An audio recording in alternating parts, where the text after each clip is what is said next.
July 3 ശേഷം ഏകീകൃത കുർബാന അർപ്പിക്കാത്ത വൈദികർ സഭയ്ക്ക് പുറത്തായിരിക്കുമെന്ന് മുന്നറിയിപ്പ് നൽകി major archbishop Mar Raphael തട്ടിൽ.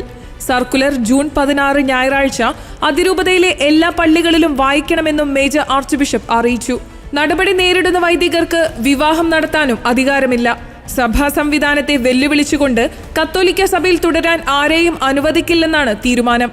സീറോ മലബാർ സഭയിലെ എല്ലാ വൈദികർക്കും ഈ ഉത്തരവ് ബാധകമായിരിക്കുമെന്നും സർക്കുലറിൽ പറയുന്നു. ഉത്തരവ് പാലിക്കാത്ത വൈദികർക്ക് പൗരോഹിത്യ ശുശ്രൂഷയിൽ നിന്നും വിലക്കേർപ്പെടുത്തും. മാർപ്പാപ്പയെ ധിക്കരിക്കുന്നവരും സഭയിൽ നിന്നും ബഹിഷ്കൃതരുമായ വൈദികർ അർപ്പിക്കുന്ന കുർബാനയിൽ പങ്കെടുക്കുന്നവരുടെ ഞായറാഴ്ച കടം പരിഹരിക്കപ്പെടുന്നില്ല എന്ന കാര്യവും സർക്കുലറിൽ പറയുന്നു. 2 തവണ എഴുത്തുകൾ വഴിയും 1 തവണ വീഡിയോ സന്ദേശം വഴിയും ഏകീകൃത വിശുദ്ധ കുർബാനയർപ്പണ രീതി നടപ്പിലാക്കുന്നതിനെക്കുറിച്ച് നൽകിയ വ്യക്തമായ നിർദ്ദേശങ്ങൾ അവഗണിക്കപ്പെട്ടത് പരിശുദ്ധ പിതാവിനെ വേദനിപ്പിച്ചിട്ടുണ്ടെന്നും മേജർ ആർച്ച് ബിഷപ്പ് വ്യക്തമാക്കി.